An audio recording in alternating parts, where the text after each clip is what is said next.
good morning and a very warm welcome to you all and to FOM's Docent Training Public Information Meeting, or the PIM as we like to call it.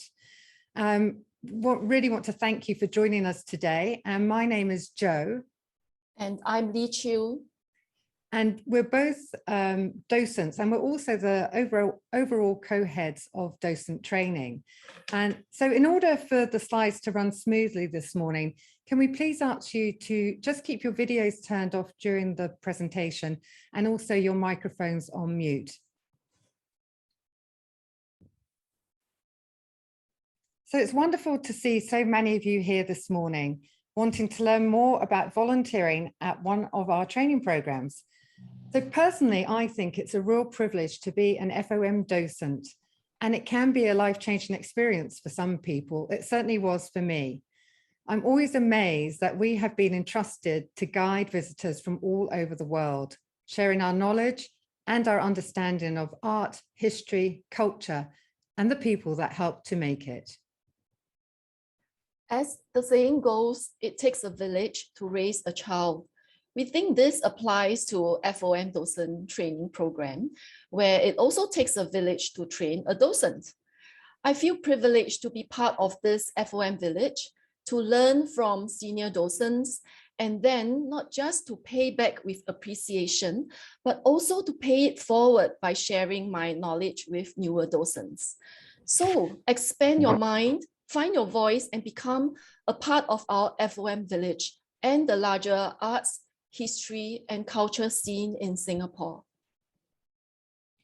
So we'd now like to invite FOM's president, Millie Poir, to say a few words. Over to you, Millie.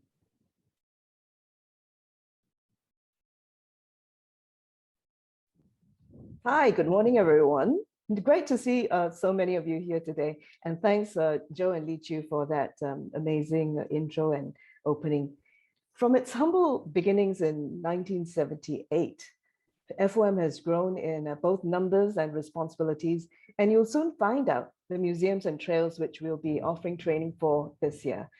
Today, in our 44th year, our FOM museum docent community is over 400 strong, and we come from over 50 countries. We'd like to welcome you too. When I first joined FOM and started docent training, I knew it was the best thing that I did for myself. And now, after completing training at 4 museums, I still feel the same. And indeed, it's a privilege and such an exceptional opportunity to be able to take visitors on journeys of discovery and being ambassadors for the art, history, and cultures of Singapore and Asia. It's really a far cry from my early years as a student, when I would pop into the National Museum almost every day. Why? Because it was just next to the National Library where many of us used to do our homework. I remember always asking if there were part-time jobs available in the museum. Well, now, by the way, they didn't have anything for me then. But now, in a way, I fulfilled my dream, but as a volunteer docent. And I hope you find the same joy too, by joining our docent training program and joining our community as well. So now, without further ado, I'm going to hand you back to our overall heads of training, or OHOTs for short. And I hope to see you around soon, one day on the beat.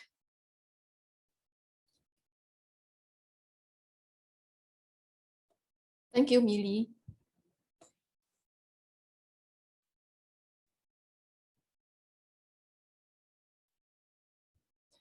Thank you, Millie. As you can see, there are 2 definitions provided by dictionary.com, and we would fall under the category of the second one. A docent is a knowledgeable person who conducts visitors through a guided tour of exhibitions. That all sounds quite formal, so why don't we consider what being a docent means to us? Jo, what would you consider attributes of an FOM docent? Well, that's a great question, Li Chu. And there are docents, and then there are FOM docents. And FOM docents are fueled by a passionate curiosity, The FOM docent is incredibly knowledgeable. Their enthusiasm is infectious, and combined with fabulous storytelling skills, they manage to engage and educate audiences of all ages and from all walks of life. Nice ones. I think our docents also embrace research with a love of learning and conversing with our visitors. This evolves into them being an ambassador for their museum, FOM, and Singapore. Now, you may wonder why you would want to become an FOM docent. So there are many reasons to become a docent. To begin with, you will gain a deeper and a broader understanding of Singapore and, in fact, the region. If you're an expat like myself, who has lived here for a short period of time, you will learn about all the gorgeous art, fascinating history, cultural heritage, and the diverse people that populate this part of the world. While Joe is an expat, I'm a Singaporean. My journey with FOM started 7 years ago. I have never looked back. Now I look at Singapore with new perspectives. We also learn from visitors who are from all over the world, who share their personal stories. Learning never stops. And these interactions and conversations always brighten up our guiding days. Becoming a docent is wonderful because of all those new people you will meet. And we are certainly not all work and no play kind of group. As an FOM docent, in fact, even as a trainee docent, you find yourself meeting up with your friends for fun lunches and relaxing cocktail evenings. You also join fellow docents on exciting field trips to places of cultural significance in Singapore and beyond. You'll make friends from so many different places and backgrounds, all with a shared interest in Singapore and our region's culture.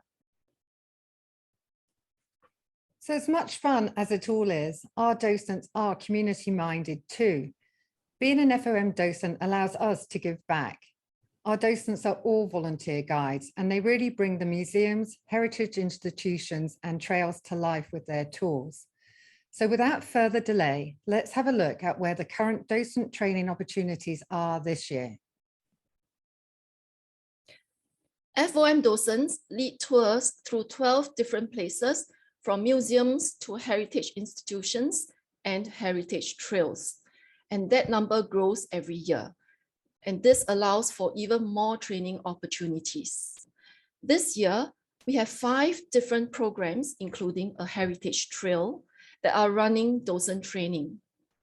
The Asian Civilizations Museum, the National Museum of Singapore, the Indian Heritage Center, the Changi Chapel and Museum, and the URA FOM Chinatown Heritage Trails. They are also different, and you may find yourself wondering which one to apply to. Before we delve into the individual museums, we want to share more about the nature of docent training as it applies across all our programs. So let's give you the big picture first. Here are the start and finish dates for all 5 places offering docent training programs this year. The Asian Civilizations Museum, the National Museum of Singapore, and the Indian Heritage Center all begin training this September. And while the Indian Heritage Center's training ends in March or April next year, the Asian Civilizations Museum and the National Museum of Singapore finish a little later in May or June. The Changi Chapel and Museum and URA's Chinatown Heritage training only begins in January, February 2023. At all museums, once lectures have concluded, you will get roughly 2 months to prepare your very first public tour. On successful completion of this tour, your training will have come to an end and you will be ready to begin your life as an FOM docent. So besides getting public holidays off, we also get a week off in October, 3 weeks in December, January, and a week-long break for Chinese New Year. For those of you with young children, you may want to take note that our holiday dates largely overlap with those of government schools and major international schools in Singapore. The docent training page on FOM's website will have all these important dates for you to look at for easy reference. So now that we have the big picture, let's get down to the specifics. All docent training sessions will take place on weekdays, and you will be required to attend the sessions as required by your training program. For example, for the Asian Civilizations Museum and the National Museum of Singapore, this is twice a week. The co-heads of each museum, heritage institution, and heritage trail will tell you more about their lecture days, field trips, and other special tours, either during their presentation a little later this morning or when you interview with them. You may also wonder about the cost of these programs. Training fees for ACM and NMS cost 600 Singapore dollars. At IHC, it's 400 Singapore dollars, while at CCM and URA Chinatown Heritage Trail, it's 300 Singapore dollars. Quite reasonable for the many benefits you will get by joining our docent training program.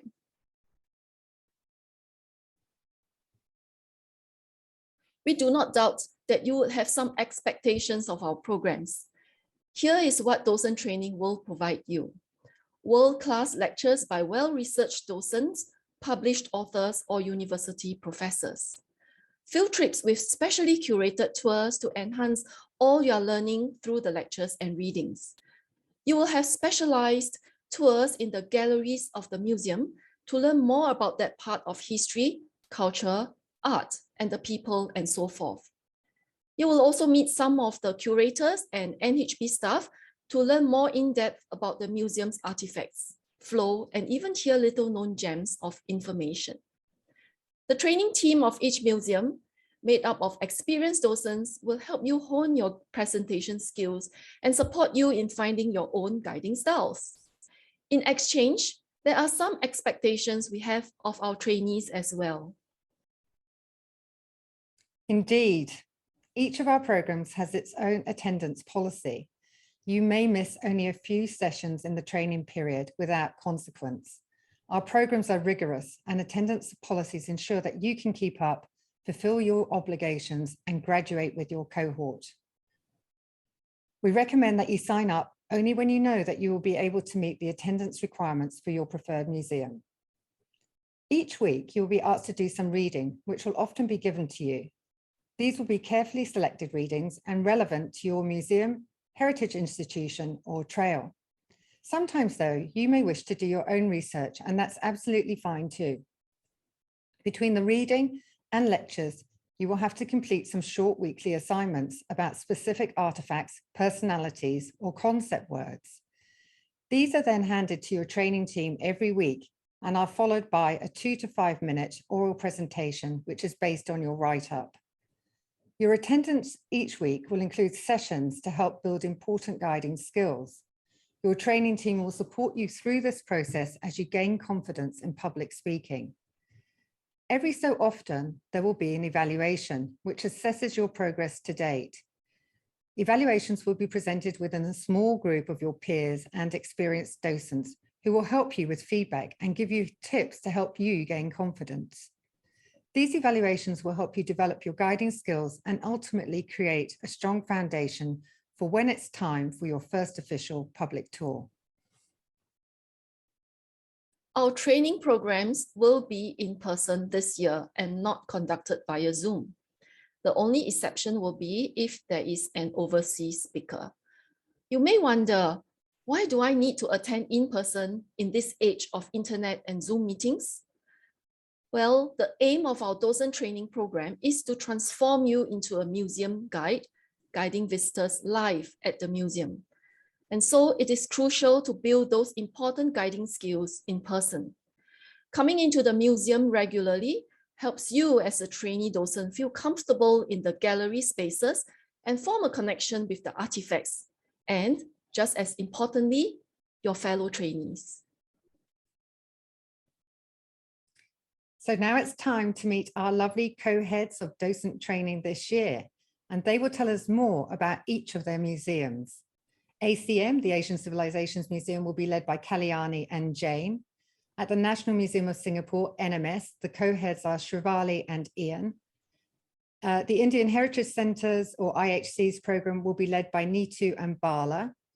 At Changi Chapel and Museum, that's CCM, please meet Isabel and Rupa.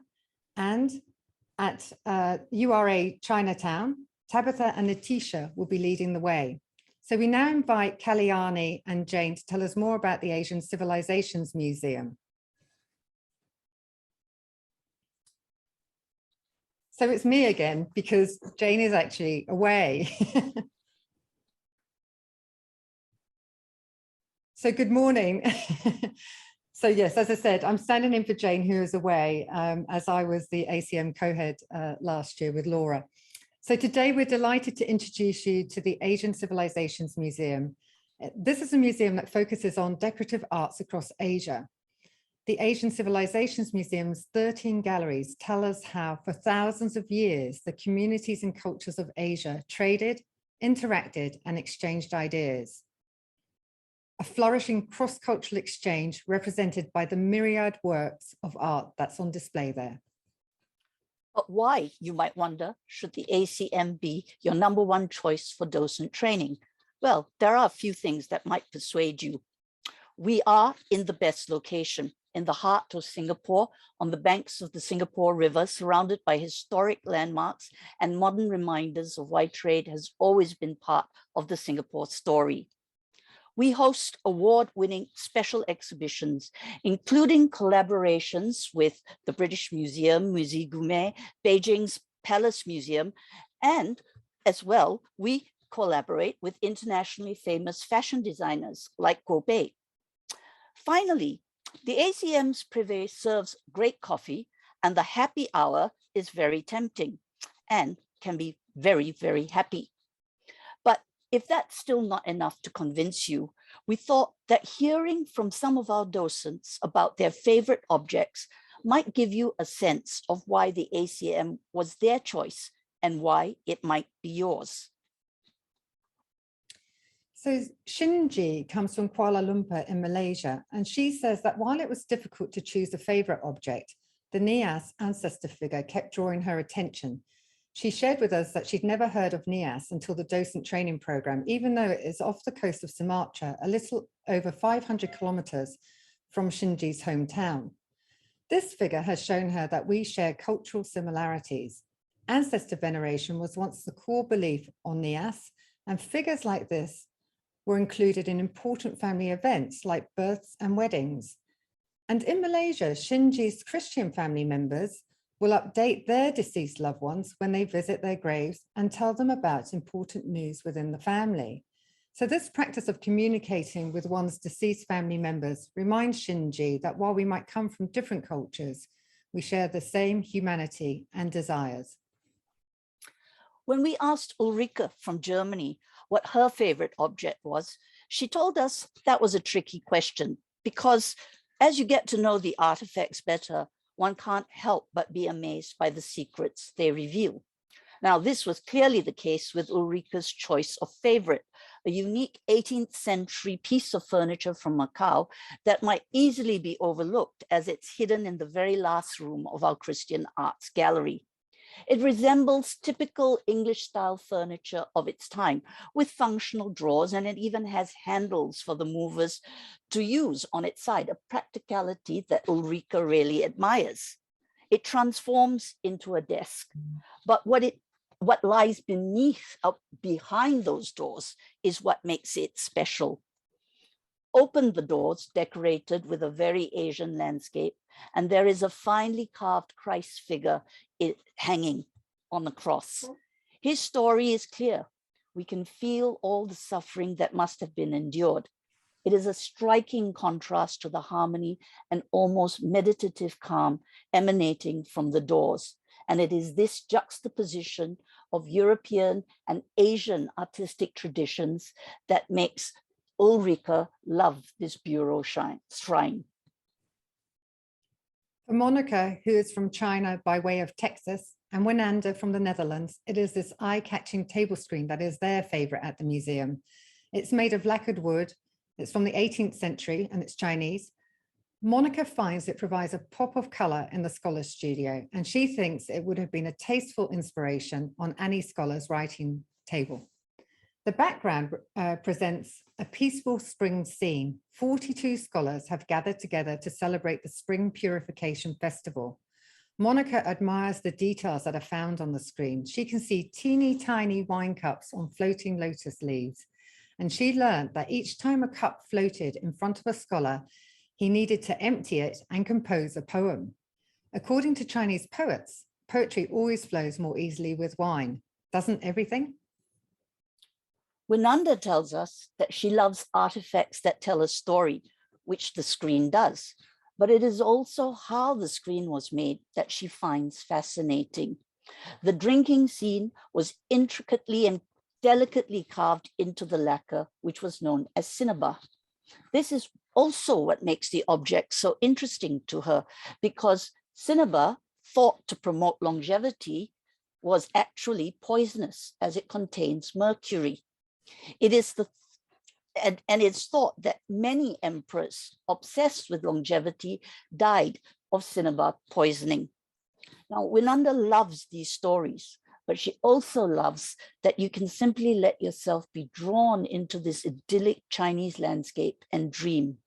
Did the screen's past owners draw inspiration for their calligraphy? Or perhaps they just reached for a cup of wine. Tucked away in a corner of the Ancient Religions Gallery is a small terracotta figurine from India of a female figure and her attendant. With an hourglass figure, full breasts, a narrow waist, and broad hips, she is naked but heavily bejeweled, with earrings, necklaces, armlets, and a massive belt on her hips, further emphasizing them. This is Panchachuda goddess, favorite artifact of Aparna, who hails from India. Goddess figures from India, such as this one here, are typically worshipped as symbols of fertility and abundance. This goddess is also one of the oldest objects in the museum. She is over 2,000 years old, but this divine figure is not just a compassionate and loving mother figure. Aparna has chosen her as a favorite because she is also a powerful protector who can destroy evil. Look closer and you will see that the hairpins sticking out from either side of her head are actually weapons. She wears lethal weapons in her hair as ornaments, and that's where she gets her name from. Panch is 5 and Chuda is hair, so the goddess with 5 weapons in her hair. Jo Wright from the United Kingdom has been guiding with the ACM for 13 years, and she often likes to call this the most boring looking object in the entire museum to pique the interests of secondary school students. But in fact, it is to her one of the most magical pieces in the galleries, with some of the very best stories associated with it. Now, what we're looking at isn't the fancy 17th century silver filigree case that an Indian craftsman made. What Jo is referring to is that rather dull looking dark colored stone inside, only a little bigger than a ping pong ball. This is a bezoar stone, and in its day, people believed that it could save your life if you were being poisoned and that it could cure you of the plague and epilepsy. In its day, it was worth more than its weight in gold. Now, the story of the bezoar stone stretches back in time, crossing continents, and involves not only mountain deer in Persia, but Mughal kings and Jesuit priests in India, the production of fakes on an industrial scale, Portuguese adventurers in South America, European royalty, Catholic popes, and even Harry Potter, the boy magician, all of which are reasons why it is a favorite for Jo, especially when she guides students. So join our training for the ACM, the Asian Civilizations Museum, and find out more about the wonderful collections in our galleries. You'll never know which one might turn out to be your favorite. How can you say no? Over to Shivali and Ian at the National Museum of Singapore.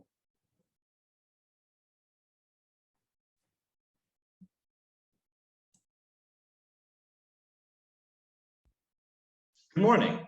My name is Ian, and together with my colleague Shivali, I would like to welcome you to the National Museum of Singapore. NMS, as it is commonly known, is Singapore's oldest museum And much like Singapore itself, NMS has grown and changed with the times. It started life in the mid-1800s as the Raffles Library and Museum, a place where the British Empire collected and cataloged its knowledge of Southeast Asia. During World War II, it got another name change, becoming the Shonan Hakubutsukan. Now, in the post-independence era, the museum has finally achieved its present name and shape. Fusing the modern with the historical, NMS shares the Singapore story from earliest days till now with delighted locals and foreign visitors alike.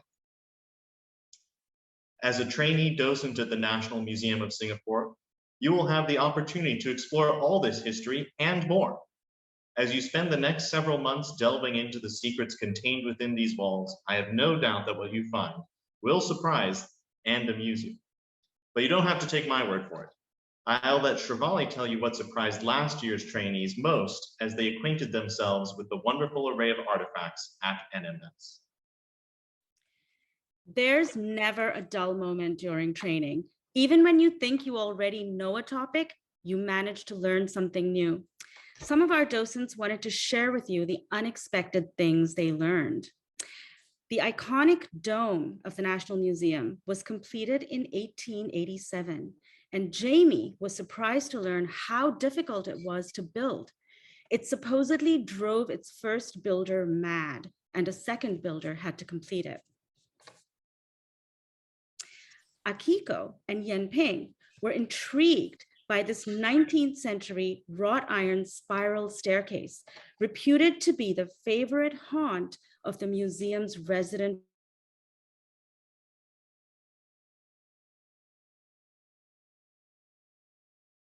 talented man who contributed greatly to the museum's natural history collection. If it's him, it's definitely a friendly ghost. Now, can you guess what Sarah is sharing with us? It's a night soil bucket, otherwise known as a toilet. Before you all say, ew, the history of this basic necessity proved to be fascinating. And those of us who researched it give thanks every day for modern sanitation.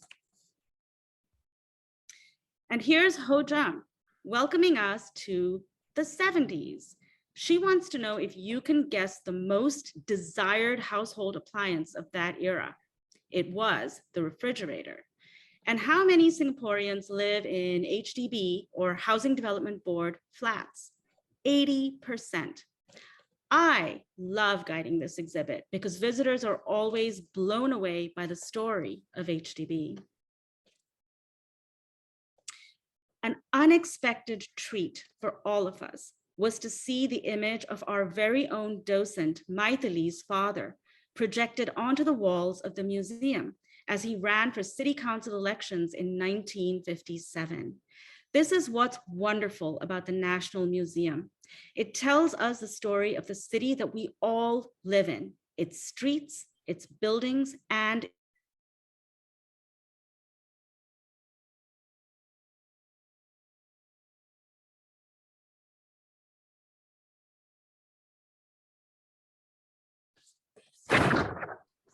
So, what will you learn from the docent training program at NMS? Over the course of the 6-month training process, you will dive into Singapore's history in its entirety. Moving through the 4 sections of NMS Level 1 History Gallery, you will witness Singapore's growth from ancient trading kingdom to bastion of British colonialism in Asia, from scene of war to site of development and progress as a newly independent nation.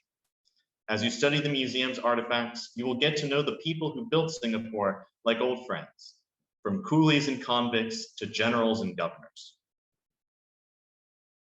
So how does the training process work? Well, every week you will have the opportunity to attend exclusive lectures delivered by some of Asia's top scholars and researchers in their fields, academics from NTU, NUS, Yale NUS, and other institutions who share their knowledge and insights into the history of Singapore.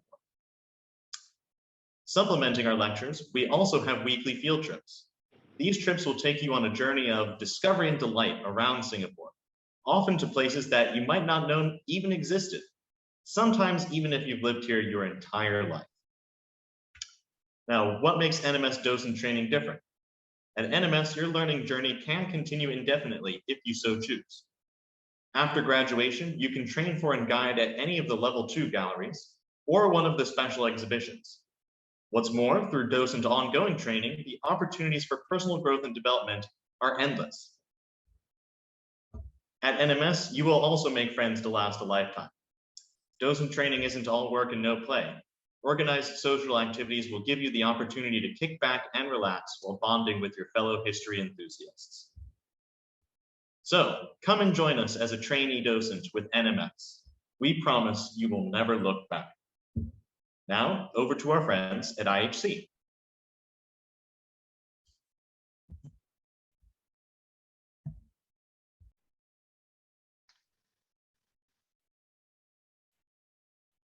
Good morning, namaste, and vanakkam. I am Neetu, and sorry, I will hand you over to Bala now. And I'm Bala. We virtually welcome you all this morning to the Indian Heritage Center. Inaugurated in 2015, it is located in the heart of Singapore's colorful and vibrant heritage district of Little India.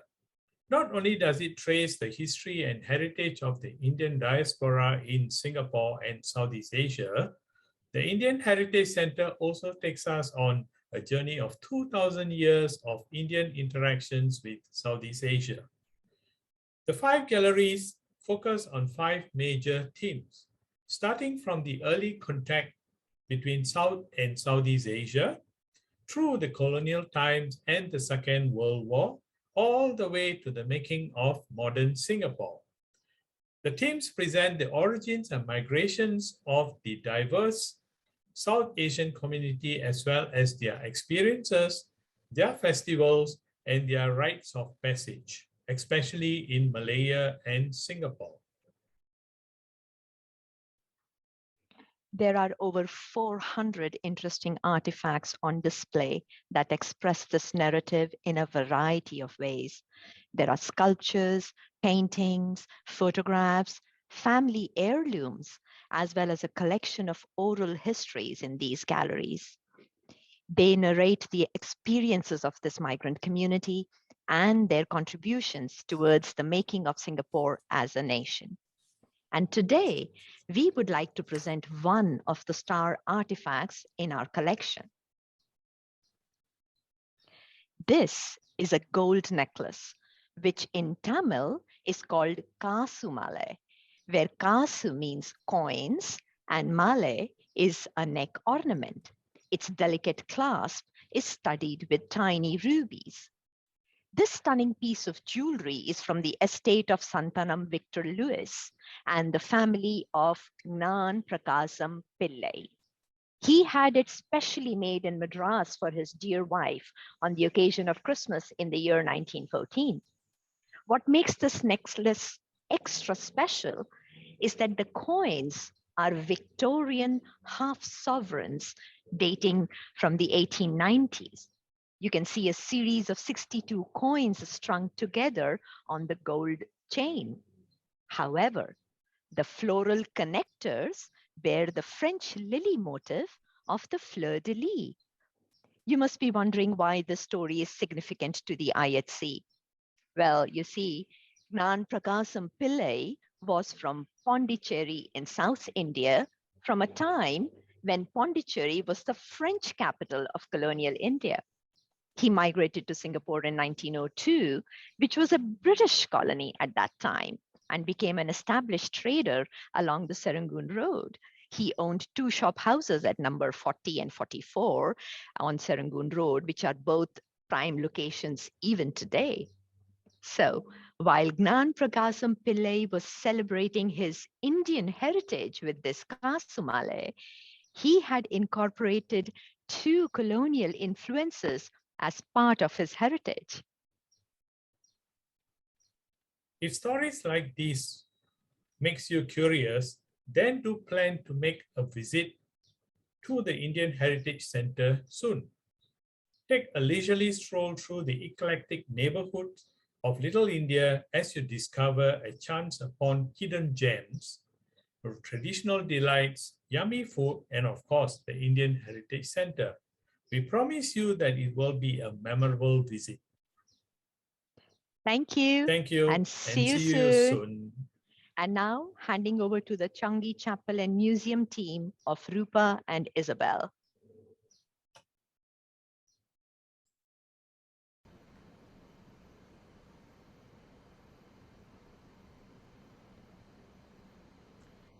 Good morning, everyone. I'm Rupa, and I'm joined this morning by Isabel. I think we'd all agree that lockdown was an experience that none of us expected, and more importantly, none of us would ever want to repeat. But by breaking away from our social norms and searching for new and different ways to do things, we all got through it. Think about it. What did you do when you craved entertainment? You painted, you read, you discovered Zoom and set up groups to play Kahoot, run craft clubs and connect with family. When you desired food, grabbed food, came to the rescue. When you craved learning, you found FOM and Monday morning lectures. In our moment of adversity, we found the creativity and inspiration to move forward. Let's now turn the clock back 80 years and look at a much different, much harsher adversity than ours through the experiences of the prisoners of war, POWs incarcerated at Changi during World War II. These POWs found inspiration through creativity as a way to survive, because theirs, of course, was an adversity of life and death. Welcome to the newly revamped Changi Chapel and Museum, reopened just last year after a long and thoughtful renovation. It is a place of remembrance and reflection of a time when, during the Japanese occupation of Singapore, thousands of civilians and militaries were made prisoners of war and incarcerated in Changi for 3.5 long years. However, it is also, and now mostly, a museum about the stories of these brave men, women, and even children imprisoned in Changi during the war. In January 2023, we're launching the first ever FOM docent training for Changi Chapel and Museum, and you will have the opportunity to be part of the pioneering cohort of CCM docents. It will be an exciting, short, 12-week program where you will learn about the historical context of the museum, but where you will also discover many inspiring stories of how through incarceration, forced labor, and malnourishment, these POWs learn to survive, stories of faith, resilience, ingenuity, and creativity in the face of adversity. You will learn how the POWs set up Changi Enterprise. These were well-organized workshops producing everything from soaps, brooms, and even dental fillings from recycled and scavenged materials. They made or reconditioned over 700 toothbrushes every single week. I'm sure the POWs were not able to brush twice a day to keep the cavities at bay, but clearly they tried. Malnutritional diseases like beriberi were rampant. Vitamin B was needed to fight them. Did you know that vitamin B is found in grass? So hundreds of liters of grass juice was produced every day by the vitamin factory using a cold press method. And despite its acrid taste, it was devoured. So next time you buy cold pressed juices at extortionate prices in organic stores in Singapore, remember it can be made for free. And an artificial limb factory produced limbs with movable parts and crutches out of old filing cabinets. They were fitted so well, some prisoners chose to keep them after the war. However, even the life of a POW was not just all work and no play. In order to mentally escape the harshness of captivity, many POWs gave free rein to their imagination through art. As cameras and photography were strictly forbidden, these artworks also gave us an invaluable glimpse of what life was like during incarceration. Artworks such as Stanley Warren's famous Changi murals, thought to have been lost during the war, were later rediscovered under layers of cheap paint and eventually restored. And it wasn't just painting and sketching that helped the POWs keep sane through their internment. Crafts, books, music, and even theater also played an important part in their daily lives. Human ingenuity and creativity saved the lives of so many. But who saved their souls? It was, of course, the men of faith, who, with the help of POWs, built beautiful chapels out of scavenged goods, which served as places of worship, solace, and community. And it was with a chapel that this very museum started life. Today, immerse yourself in the tranquility of our very own beautiful replica chapel at CCM as you help your visitors reflect on these times of bitter hardship. Now, please don't be daunted by the war theme. As mentioned before, the museum's narrative is not really about the war, but rather the sharing of inspirational stories of brave POWs in Changi. You will share a human journey of survival and tell stories that will touch people's hearts, pique their minds, sometimes make them chuckle, sometimes maybe even bring tears to their eyes. We truly believe that you will find comfort learning and sharing these inspirational stories with your visitors as you become a pioneering CCM docent on this short 12-week program. Please do register your interest on the FOM website and we'll be in touch with you in September for interviews. A few of us are lucky enough to be guiding at this beautiful setting already, and we'd love to answer your questions. So please come and join us in our breakout room later to talk about how you can start your exciting journey to becoming a Changi Chapel and Museum docent. Let's now go over to Tabitha and Letitia from Chinatown Heritage Trails.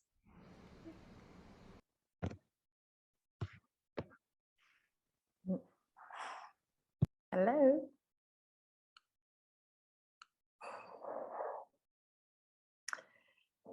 Welcome to Chinatown, where you'll meet some of Singapore's first immigrants. Discover the hidden story of where they prayed, worked, lived, and died. You might think Chinatown is just an area around Chinatown MRT. But in fact, it stretches much further and it includes 4 heritage districts. Telok Ayer, around Chan Hot Ken Temple, where the first settlers arrived. Kreta Ayer, around the MRT, known for its round-the-clock entertainment scene. Tanjung Pagar and its famous Duxton Hill, where dock workers and rich merchants lived. And Bukit Paso, where clans, factories, and brothels met, and where you can enjoy today a cocktail on the famous Potato Head rooftop. And this is what our trails are about, enjoying the lovely conserved facades of Chinatown, and also the fascinating human stories behind the facades. Whether you were a poor immigrant from south of China or fast-trading merchants newly arrived from Malacca, India, Europe, or the Middle East, you would likely land in Chinatown, and more precisely, on the shore of Telok Ayer. Yes, indeed, Chinatown was really hilly and green. And when you arrived, the first thing you had to do is to pray for your safe journey. The Chinese immigrant would look for Madzu, the goddess of the sailors and the seafarers, and they would find her in Chan Hokkien Temple, the oldest and most important temple of the Hokkien community. And just a few shop houses away, the Muslim from southern China would pray in Al-Abra Mosque on Telok Ayer, or Jamaat Chulia Mosque on Southbridge Road. And close to this elegant mosque, the Indian Hindus would pray in the extravagant and colorful Sri Mariamman Temple, the oldest Hindu temple of Singapore. The presence of temples and mosques speaks volumes about the multicultural aspect of Chinatown. And even if prayers for prosperity must have been on the lips of many, the Singapore dream wasn't easy. If you were a rickshaw puller, you would rent your rickshaw in the Jin Rickshaw station. You work 12-hour shifts with heavy loads on your back, for which you earn less than $1 a day. Coolies also worked on the docks and loading and unloading goods day in, day out. 100 kilograms bags of rice was easy, but 200 kilograms of bulky dried fish, very hard. Unfortunately, as a coolie, your nights were not more humane. In these small shop houses, more than 200 coolies would be living in cramped and crowded cubicles, sleeping and working in shifts. They had just one toilet to share. In fact, more like a bucket, as we saw Sarah from NMS share. Not all immigrants lived in these overcrowded conditions. The wealthy Peranicans displayed their success and trade connections to the West in their elaborate shophouse facades. Here are two Chinatown opera houses of the days past. In their heydays, they hosted popular Cantonese stars from Hong Kong and China. But only the Majestic Theater has a romantic story attached to it, as it was built with love by a husband for his 8th wife to enjoy her passion of Cantonese opera. Clan associations were known to help the early immigrants find work and housing, but they were also the playgrounds of Singapore's original Crazy Rich Asians. The club on the left was a Chinese millionaires club where wealthy Chinese businessmen would come to network. And the club on the right was exclusively for English-speaking Chinese businessmen who also loved elaborate costume balls, dressing as sultans and kings, and complete with French champagne. Looking up and down Sego Lane today, you might not see the stories behind the lovely tourist shops. Here were the infamous death houses on the Street of the Dead, where poor immigrants came to carry out their final days without the worry of leaving bad luck behind.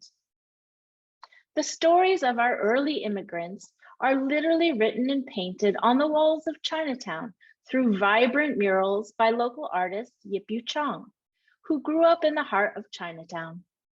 With so many stories to uncover, and yet many still to discover, your Heritage Trails adventure awaits you, and we can't wait for you to join. And now back to Joe.